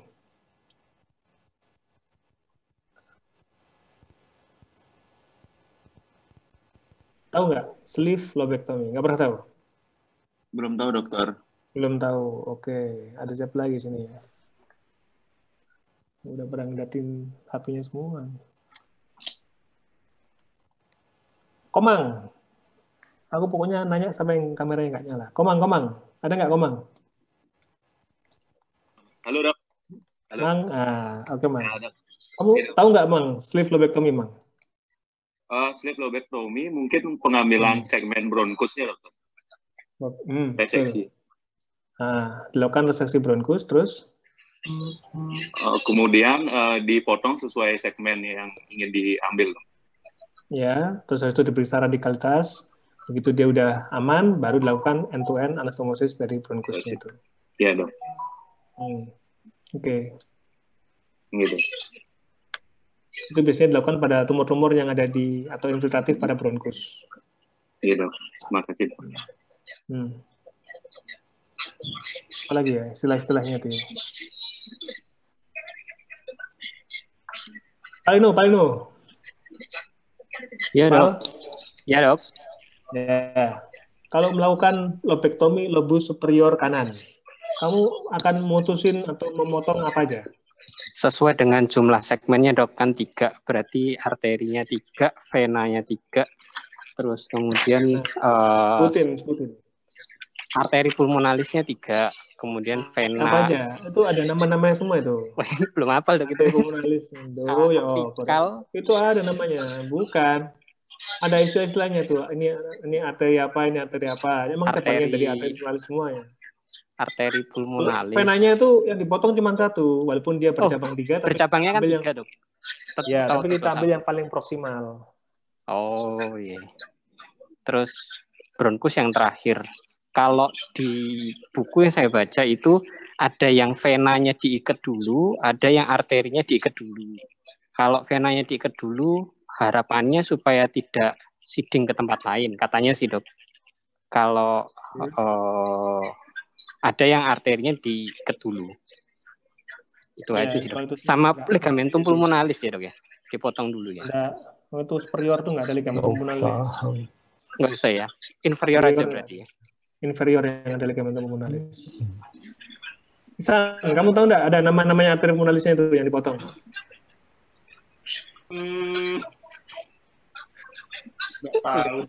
Ya nanti kalau tanyain kamu harus sebutin dong. Masa kamu ngomong ada atrium pulmonalis, ada vena pulmonalis, ada bronkus. Ya, apalagi dulu. Ada namanya tuh. Segmennya apa namanya apa, yang dia cabang pertama itu namanya apa. Terus ada anterior segmen, ada apa lagi itu. Kamu harus hafal tuh. Itu beda-beda. Memang kalau superior, yang superior itu kanan kiri sama. Medial itu beda. Medial kan cuma kanan ya, itu beda. Terus inferior, kanan kiri yang bersama. Ya, itu kamu hafalin nanti. Iya. Soalnya kan ya yang inget paling ini cabangnya bronkus aja, ini pembuluh darahnya namanya apa gitu. Kalau misalkan nanti ada yang tanya segmen ya, agak nangis juga. Iya. Kebangetan. Kamu tanya balik aja. Dok, maaf dok. Dokter apal. Emang dokter apal dok? Aku cuma namanya B4, B5. Itu kalau nggak segmen medial, ya lingula. B6 yang masuk ke belakang sendiri. Kalau mau hafalkan gitu ya silakan. Itu diapakan kalau misalkan orang yang rutin melakukan suatu segmentektomi. Nah, kapan lobektomi, kapan segmentektomi? Jika itu ketemu tumornya dan dari PA-nya memang tumor ganas, harus di lobektomi, nggak boleh segmentektomi karena apa namanya? Ukuran berapa yang dia ya, ukuran berapa yang dia itu masih diperbolehkan untuk segmentektomi? Yang sampai stadium 1C dok, yang di bawah 3 dok. Yang di bawah kebesaran 2 cm. 2 cm itu nggak boleh. 2 cm. 1A ya? 1 sampai 2 cm. T1A, 1-2. Meter nggak boleh dilakukan suatu segmentektomi. Tumor yang di bawah 1 cm. Oh, di bawah 1 cm. Subsentimeter, ya. Yang tumornya masih kecil, yang GGO, nah itu boleh. Malah kalau wet resection itu nggak disarankan. Jadi lebih superior segmentektomi dibandingkan dengan wet resection. Jadi kalau misalkan kamu, ya ini yang aku dulu cerita itu, kalau misalkan ada tumor kecil gitu ya, terus habis itu kamu melakukan suatu wet resection, terus selesai, ya itu nggak begitu benar. Itu namanya adalah wet resection, bukan suatu segmentektomi. Yang namanya segmentektomi itu kamu ambil segmennya itu seperti apico posterior tuh B1 sampai B2 misalkan begitu.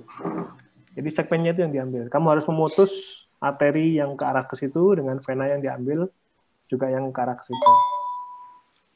Jadi drainase darahnya itu, drainase dari arteri venanya itu diputus semua.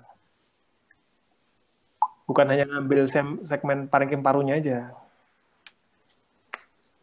Tapi itu sulit. Maksudnya harus benar-benar berkali-kali ngerjakan lobektomi baru kamu bisa mengetahui masing-masing segmen seperti itu. Kalau misalkan kamu nggak tahu dan kamu melakukan suatu lobektomi pun tidak ada masalah. Karena di literatur dikatakan pada orang-orang yang tumornya masih kecil, kamu melakukan lobektomi pun itu tidak ada masalah. Itu justru bagus. Yang penting adalah kita melihat outcome-nya pasien, angka survival. Kalau kita bicara tumor ya, outcome-nya pasien tuh adalah berapa angka survival-nya dia. Untuk membandingkan masing-masing terapi.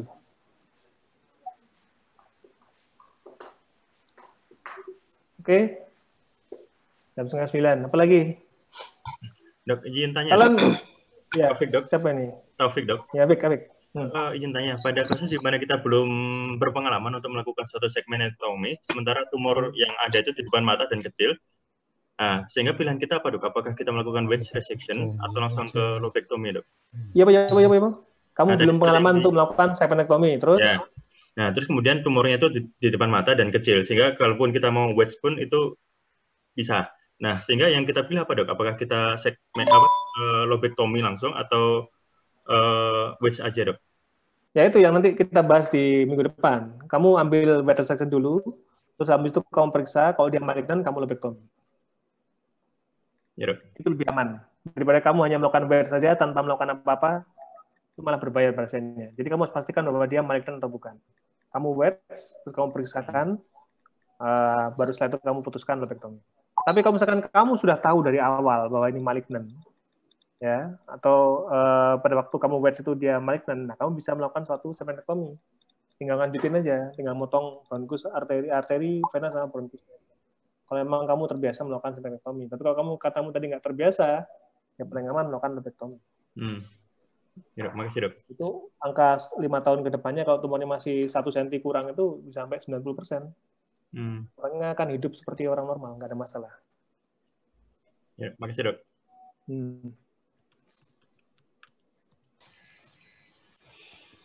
Langsung kameranya nyala semua ya sekarang ya. Hebat, luar biasa. Padahal cuma digertak begitu aja. Langsung kamera nyala semua. Langsung aku bisa ngeliat wajahnya Hari. Muncul semua wajah-wajahnya nih. Padahal tadi cuma lihat namanya tok.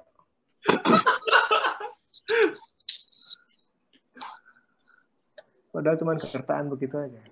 Terus kapan bimbingan sama dokter Oki kapan? Kemarin udah dok.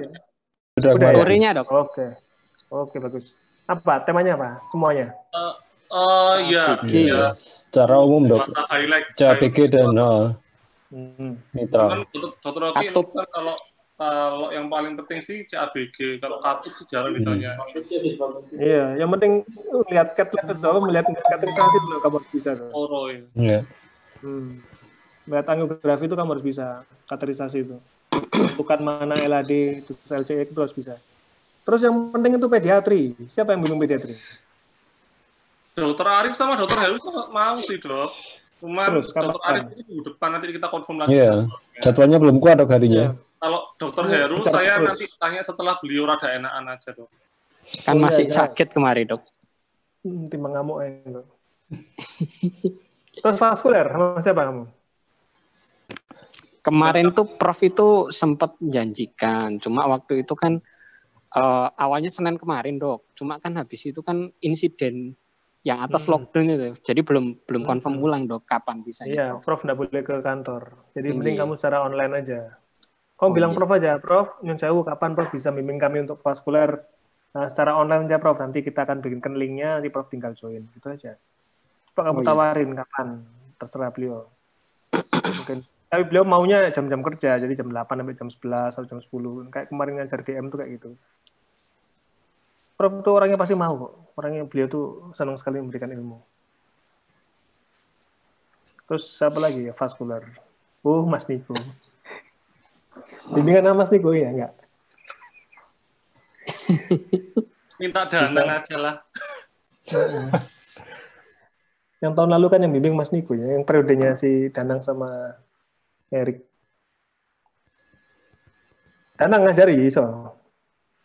Ya mau sih pasti nanti kita minta aja.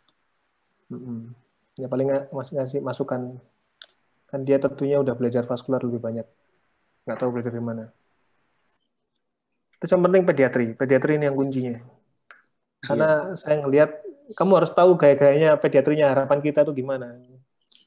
Boleh nggak kalau misalkan mereka harapan kita tuh bimbingan kamu nimbrung gitu? Nggak boleh ya? Nggak tahu ya. Kalau dulu sama dokter Diki Fahri itu ditentir sendiri sama dokter Budi Rahmat. Dulu zaman saya di sana. Tapi kan tenterannya di kantor ya? Dia di kantor, iya. Iya. Kalau misalkan dia buka link seperti ini, bisa online, nah itu kamu bisa minta izin, mungkin boleh.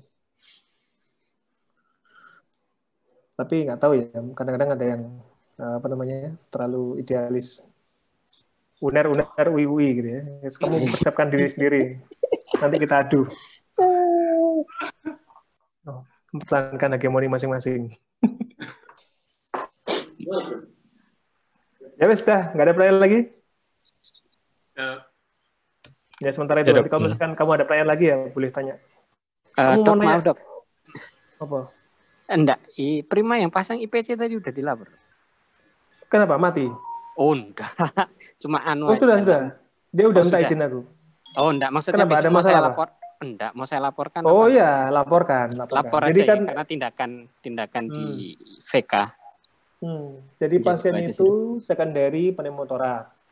Terus sudah dipasang drain 5 hari, parunya masih kolaps, tidak bisa mengembang. Nah, tapi TB-nya positif, belum pengobatan. Jadi dia masih mendapatkan OAT. Jadi kan tidak mungkin kita masuk bedah. Kalau misalkan kita dapat spontaneous pneumotorak, terus habis itu hari kelima masih kolaps, maka kita harusnya masuk ke bedah. Tapi karena dia TB positif, maka dia harus dapat terapi TB dulu. Paling enggak selama 2 minggu ke depan. Nah, terus habis itu kita melakukan, sebenarnya IPC ini adalah suatu modifikasi. Seharusnya dia menggunakan pneumovan. Pneumovan, jadi drainnya dipasang pneumovan, terus dia pulang. Jadi dia aman. Tapi aku pernah melakukan pasien pneumotorakin dengan IPC dan itu berhasil. Makanya memang aku nggak ada dasarnya sih, nggak ada dasar literaturnya. Jadi saya minta si Prima untuk melakukan hal seperti itu, dibimbing sama Michael nggak salah tadi itu. Iya, saya bilang pokoknya harus ada yang nemenin pokoknya. Itu pekerjaan yang saya bilang sama mereka sama kalian tuh bahwa masang-masang IPC itu bukan pekerjaan yang sulit. Itu kamu masang drain aja bisa, masang IPC harusnya bisa. Tinggal dibikin tunnel gitu aja kan. Nah, terus tadi udah dipasang sama si Prima. Terus tak tanyain pasiennya ada perburukan enggak? Enggak ada. Oke. Terus dievaluasi dulu 24 jam ini. Kalau dia nggak ada masalah, ya sudah, mungkin dia boleh pulang. Asalkan urobag di bawah itu dibuka. Dengan sistem seperti itu, dia itu sebenarnya sistemnya hampir sama seperti Hemlift, hampir sama seperti pneumovan. Jadi kalau misalkan dia tekanannya positif di rongga torak, udaranya akan keluar, masuk lewat ke urobag dan akan keluar ke atmosfer. Tapi begitu dia keluar, kan kempet nih urobagnya. Nah, dia waktu hisap nafas tidak akan naik ke atas. Jadi hampir mirip seperti Hemlitz. Saya ngerawat pasien pneumotorak yang saya pasang begituan ada beberapa, lumayan lupa beberapa. Dan nggak sampai operasi akhirnya. Akhirnya bisa ngembang-ngembang dengan sendirinya. Biasanya kalau aku di RSI itu kan terbatas BPJS ya. Nggak bisa kita operasi, akhirnya tak pasangin begitu semua. Dan akhirnya pasien punya ekor semua. Pneumotorak justru lebih cepat dibandingkan efusi pleura. Lepas drainnya, lepas IPC-nya. Karena mereka rata-rata seminggu, 2 minggu, ya masalahnya kan cuma udara ya, air leak. Begitu dia sudah ngembang, udah jadi suatu penutupan visceral, ya sudah, selesai. Nah, kalau efusi ini kan tergantung dari sumbernya. Kalau dia malignancy ya, selama kemonya nggak ada kuat, atau masih dalam proses ya, tetap produksi terus. Paling lama itu ada yang sampai 3 bulan, dengan IPC terus. Sampai lukanya itu bentuknya sudah mulai nyenyek-nyenyek.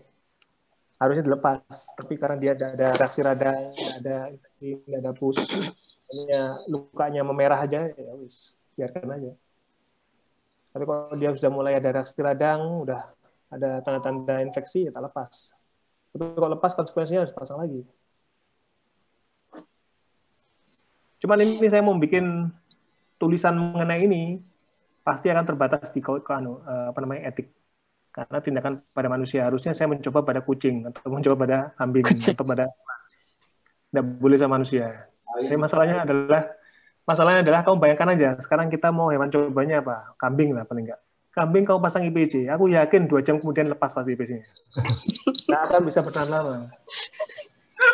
Terus habis itu belum lagi kamu nanti ngerat luka IPC-nya tuh, ya syukur-syukur kamu nggak ketendang sama kambingnya. Aku ingat dulu, kamu ingat Dr. Arif pernah bikin penelitian mengenai sternal plat. Jadi plat sternum, nah itu diaplikasikan ke kambing. Nah yang ngerjakan kan Mas Arif sama Derajat. Lucu ceritanya itu. Setelah digergaji, habis itu pasien dibius kan, si kambingnya dibius, digergaji, setelah itu dia dipasang plat. Nah, terus untuk mempertahankan tekanan negatifnya kan dipasang drain kan. Nah, ternyata pasien yang pertama dipasang drainnya nggak lama kemudian lepas. Kambingnya bangun, langsung dia aktif lari, ya, drainnya lepas. Terus Derajat itu ketawa-tawa. Mas, drainnya ucul mas. Pneumotorak mas, pneumotorak. Lucu. Terus kata Mas Arif, kamu sadar, Jarno ya, gue udah bisa dia menggah-menggah, baru pneumotorak. Dan bener ada 2 atau 1 kambing yang mati, nggak tahu matinya karena apa ya, mungkin pneumotorak. Tension mungkin. Nah ya, kalau misalnya kita mau nyoba IPC di hewan, sulit. Gimana caranya mempertahankan supaya selang itu nggak kecabut. Tapi kalau penelitian saya ini ditulis, nah ini masih kena di komite etik. Karena sulit. Tindakan pada manusia ini harus melalui hewan. Ya wis, oke. Nggak ada pertanyaan lagi ya? Ya.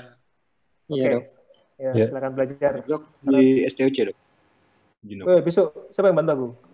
Besok pasiennya tuh, jadi pasiennya tuh datang, terus habis itu kemarin udah pernah di swab pasiennya tuh, dia itu pasien di Kramerta, sudah pernah di swab, hasilnya negatif, itu seminggu yang lalu. Nah, terus saya pesan sama bapaknya itu untuk jangan keluar rumah, ya nggak tahu dia ngelakuin apa enggak. Jadi besok itu rencana aku tak track foto, terus DL, CRP, sama rapid test. Jadi nggak aku swab, kalau swab itu lama. Nah, setelah itu, nanti kita lihat kalau hasilnya emang aman, baru kita kerjakan agak siang, jam 12, setelah saya torakotomi itu. Jam 12 lah. Hah? Ogi, Dok. Boleh. Iya, Dok. Nanti pakai N95 ya, Ki? Ogi suruh pakai N95. Baik, Dok. Kalau nggak ada, aku punya. Di mobilku tuh ada banyak N95. Kalau misalkan kalian butuh, ambil aja satu. Setiap kali aku tindakan-tindakan di Mitra atau di RSI itu dikasih N95. Tapi alatnya minta ini ya dari Bu Dwi ya.